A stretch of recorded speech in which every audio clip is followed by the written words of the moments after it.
The smell of river mud and coal smoke hit Vera first, the kind of smell that clung to ferry docks and places where people arrived with everything they owned bundled into one bag. She stood on the Caldwell landing platform, with her back straight, and her hands folded in front of her, the way her mother had taught her to stand when she wanted people to think she wasn't afraid. The bag at her feet held 2 dresses, a Bible with her mother's handwriting in the margins, and $17. Everything that remained after the bank in Louisville took the house, the furniture, and the last of her father's debts. Lot 9, a man in a brown vest called out, though nobody had told Vera she was a lot. She'd answered an advertisement in the Kentucky Courier. Domestic arrangement, Colorado Territory, widower with child, room and board provided, fair wages. She'd written 3 letters before accepting, asked the right questions, gotten answers that seemed reasonable. She had not fully understood, until this moment, what it meant to arrive as an answer to a classified notice in a town where nobody knew her name. The man in the brown vest was reading from a paper. Vera Sutton, 26, literate, cook, seamstress, formerly employed at the Hargrove Hotel in Louisville, Kentucky. References available. Someone in the small crowd that had gathered near the dock laughed at that last part. References. Like she was a piece of furniture being delivered on approval. Vera kept her eyes on the mountains. They rose behind the town of Pima Creek, like something God had placed there to remind people how small they were. She'd never seen mountains before. They were larger than she'd imagined and somehow steadier, and she fixed her gaze on them the way she'd once fixed it on the far wall of a room when her father came home drunk and looking for an argument. A man separated from the edge of the crowd. He was tall in the way that Colorado men seemed to be tall, like the altitude had stretched them out. Dark hair going gray at the temples, a jaw that hadn't seen a razor in several days, and eyes that were the particular shade of brown that looks almost black in low light. He wore a work coat that had been good once years ago. He walked like someone who had learned to move carefully around things that broke easily. He stopped a few feet from her, didn't extend his hand, just looked at her with an expression she couldn't read. Not unwelcoming, exactly, but measuring like he was trying to determine if she'd last the winter. "Miss Sutton," he said. His voice was lower than she'd expected. "Mr. Calloway." He nodded once, picked up her bag before she could reach for it, and turned back toward the street. She followed, because there was nothing else to do and nowhere else to go, and because the mountains were still there in the distance, solid and indifferent, and somehow comforting. His name was Fletcher Calloway. She'd learned that much from the letters. He ran a cattle operation called Dry Fork Ranch, 12 miles north of Pima Creek, up in the high grassland where the air was thin, and the winters came 2 weeks earlier than anywhere else in the territory. His wife had died 3 years ago. He had a daughter, 6 years old. He needed someone who could manage a household and keep the books because he was behind on both, and the ranch was suffering for it. He had not said any of that warmly in his letters. He'd said it the way a man writes a supply list. The wagon was waiting at the edge of town, hitched to 2 horses that looked patient and resigned. In the wagon bed, sitting very straight on a wooden crate, was a small girl with dark braids and her father's measuring eyes. She stared at Vera without blinking. "This is Ruby," Fletcher said, setting Vera's bag in the back. "Hello, Ruby," Vera said. Ruby did not say hello back. She looked at Vera the way adults look at weather they're not sure about yet. The ride out of Pima Creek took most of the afternoon. Fletcher drove and said almost nothing. Vera sat on the bench beside him and watched the town give way to scrubland, and the scrubland give way to open grassland rolling up toward the mountains. Ruby sat in the back and watched Vera watch the landscape, and eventually fell asleep against the bag. When the ranch came into view, Vera felt something she didn't expect. Not disappointment, though the house was smaller than the advertisement had made her imagine. Not fear, though she was 12 miles from anyone she knew. Something closer to recognition, as if some part of her had always known she'd end up somewhere like this, somewhere that would require everything she had. The house was log and stone with a covered porch that sagged on one end. The barn was larger than the house and in better repair. There was a vegetable garden with a wire fence around it and a spring house built over a creek that ran cold and clear even in September. Everything looked like it had been cared for by someone who'd stopped having time to care. A man named Otis came out of the barn when they pulled up. He was older than Fletcher, with the kind of slow movements that came from a back that had given out years ago and just kept working anyway. He nodded at Vera and took the horses without being asked.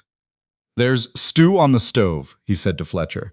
"Burned a little on the bottom." Fletcher grimaced. Vera stored that information away. Inside, the house was clean in the way that a house gets clean when a man is doing his best.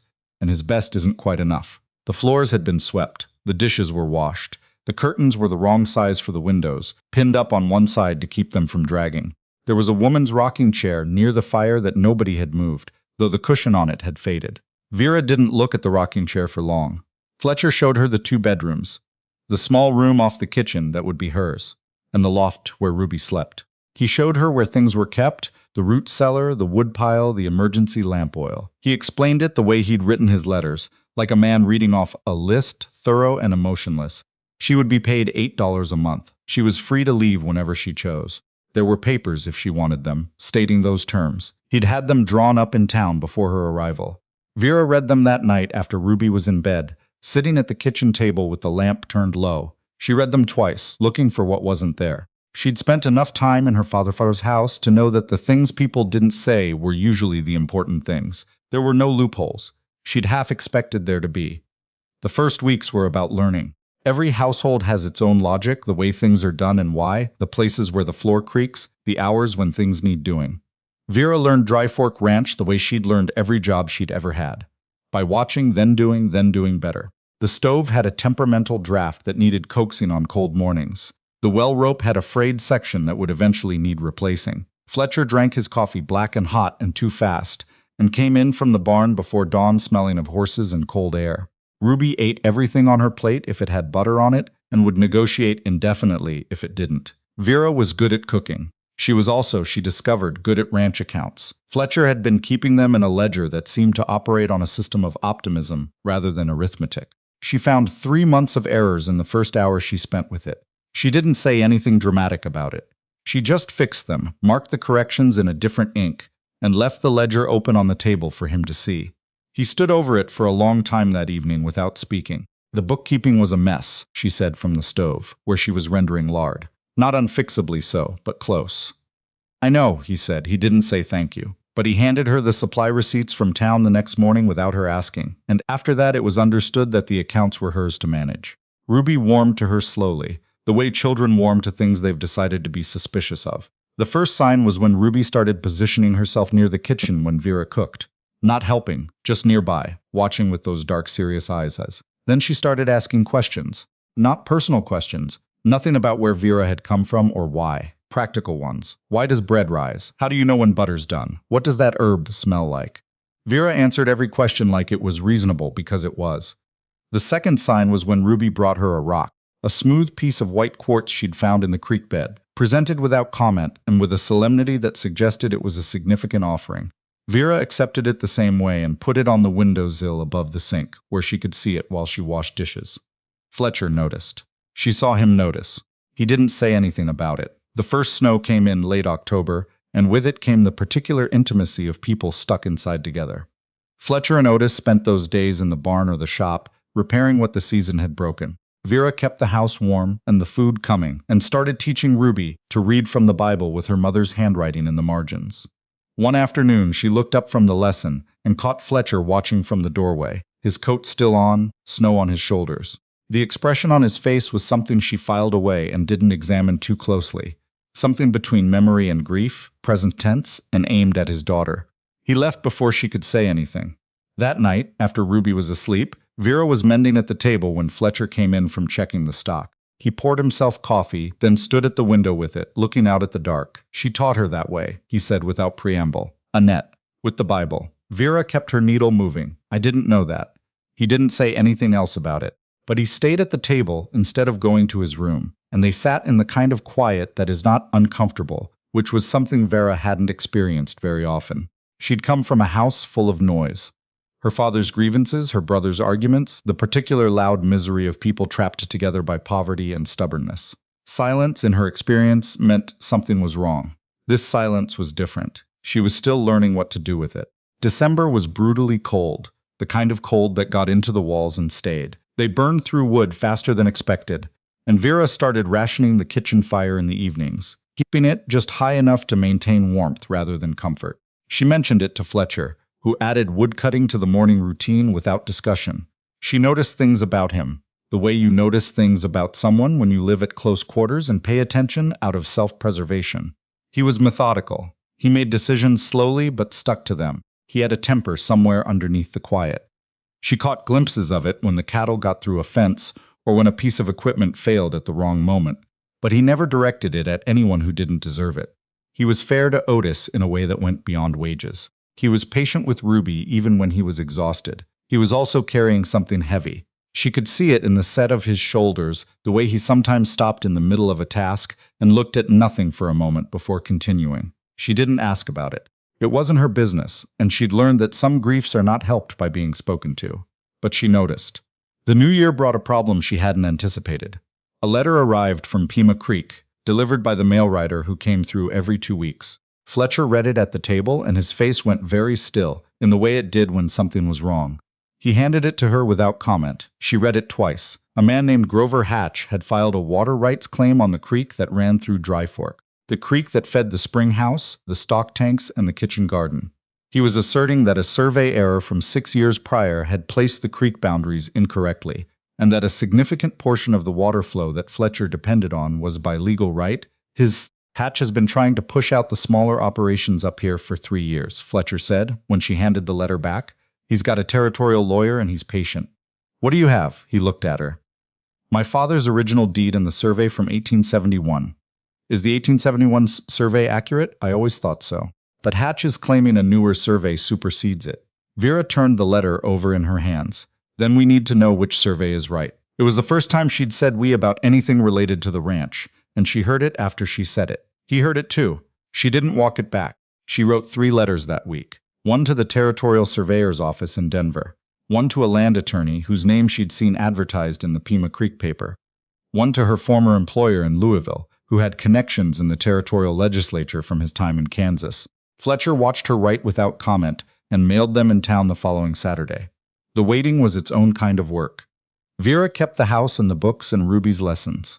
Fletcher worked the cattle and the fences and came in at dark, looking like a man who was holding something together through sheer stubbornness.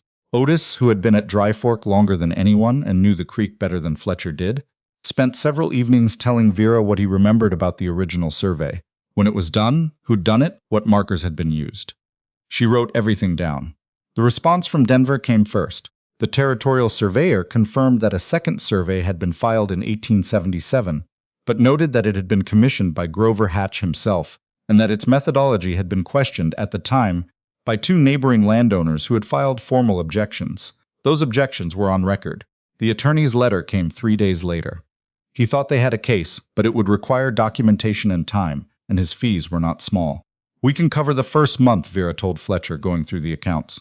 If we sell the North herd early and take the cut on the price, we can cover 3 months. After that, it depends on the fall sales. He looked at the numbers for a long time. You're sure? I've run it 4 times. He sat back. You're good at this.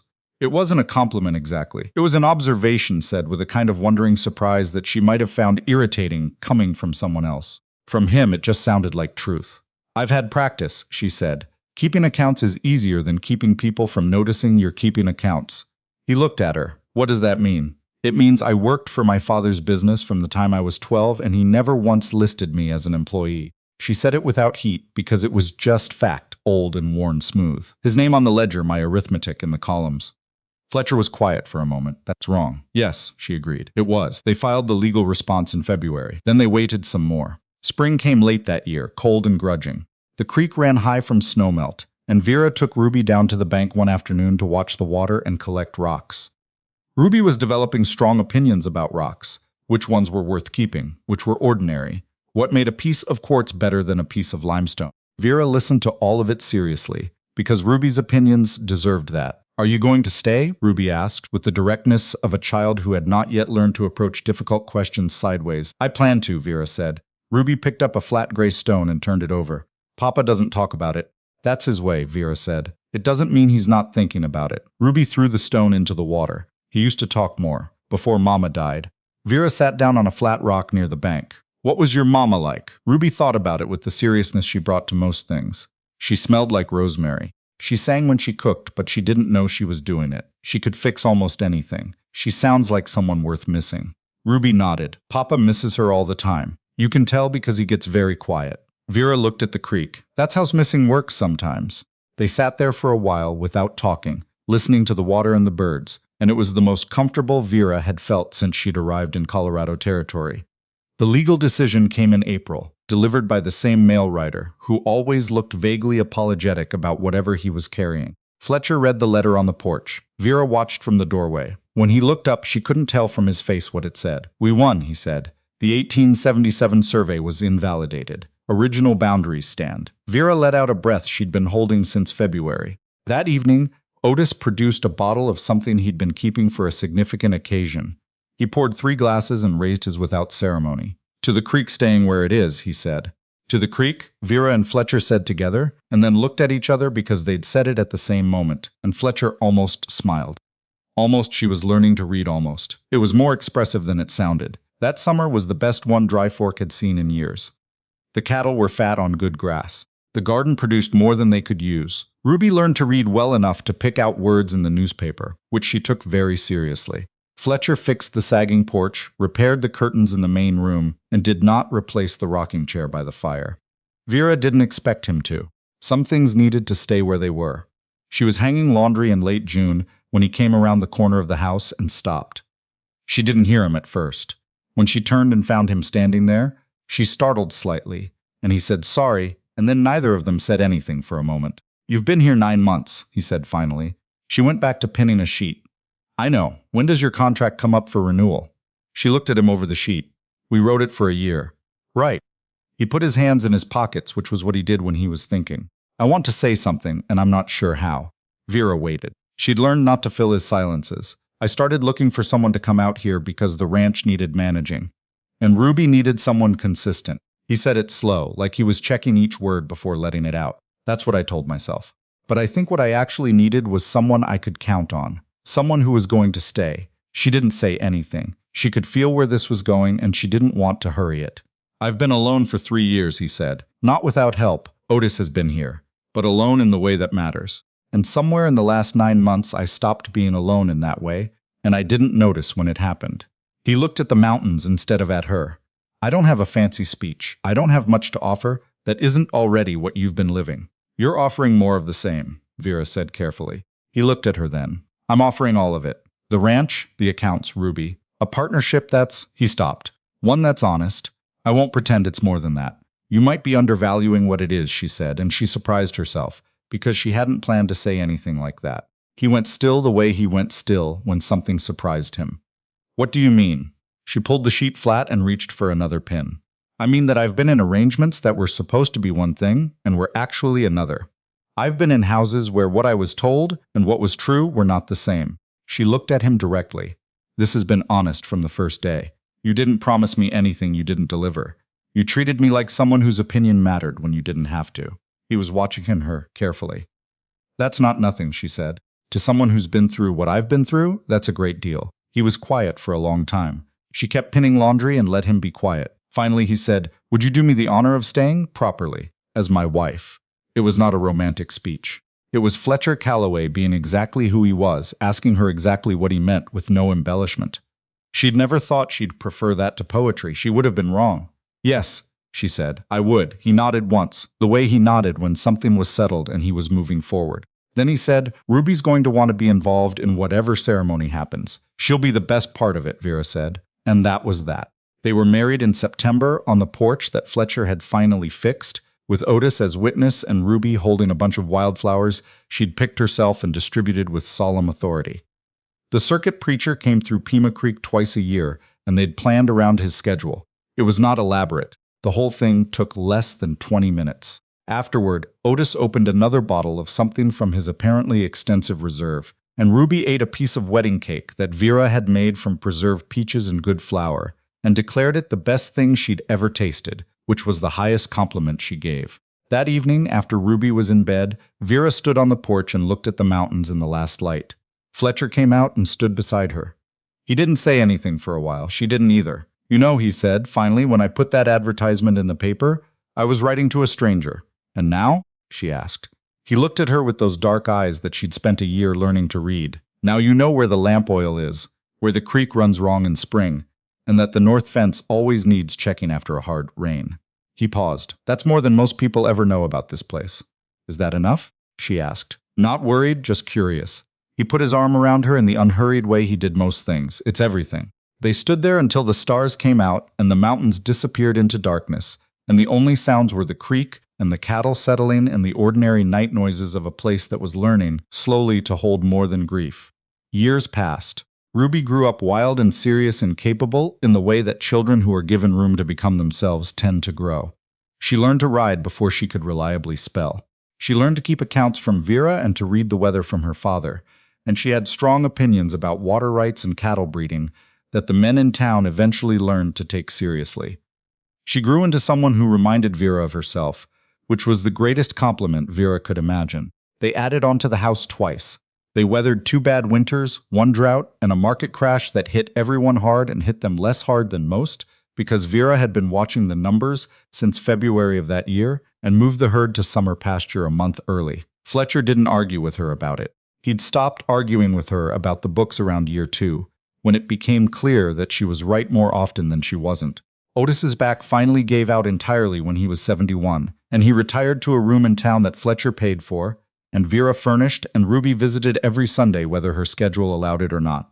He died in his sleep at 74, which was exactly how he would have wanted to go. They buried him on the hill where you could see both the mountains and the south pasture, and Fletcher stood at the grave with his hat in his hands and didn't speak, and Vera stood beside him and didn't either, because some goodbyes don't need words. On a morning in late summer, 15 years after the wagon had brought her from the Caldwell landing dock to a ranch she'd never seen, Vera stood in the kitchen doorway and watched the sun come up over the mountains. She was 41 now. Her hair was going gray in the front. Her hands were scarred in the way that hands get scarred when they've done real work for a long time. Fletcher came in from the barn and stopped when he saw her standing there. He still moved carefully around things, but it was habit now rather than wariness, and the things he moved carefully around were good things. Ruby's boots by the door, the cat who'd appeared last spring, the particular loose board near the stove that they kept meaning to fix. "What are you thinking about?" he asked. She looked at him. "The morning you picked me up from the dock." He poured himself coffee. "You stood like you expected to be refused." "I'd been refused before," she said. "I was protecting myself." He leaned against the counter. "I almost said something when I saw you standing there." "What stopped you?" He shrugged. "Figured you'd heard enough from strangers." He took a drink of his coffee. "I just wanted to get you out of that place and to somewhere that made more sense." "It did make more sense," she said. "Eventually." She said it like the joke it was, and he smiled the way he'd finally learned to smile after she'd spent years being patient with his almost.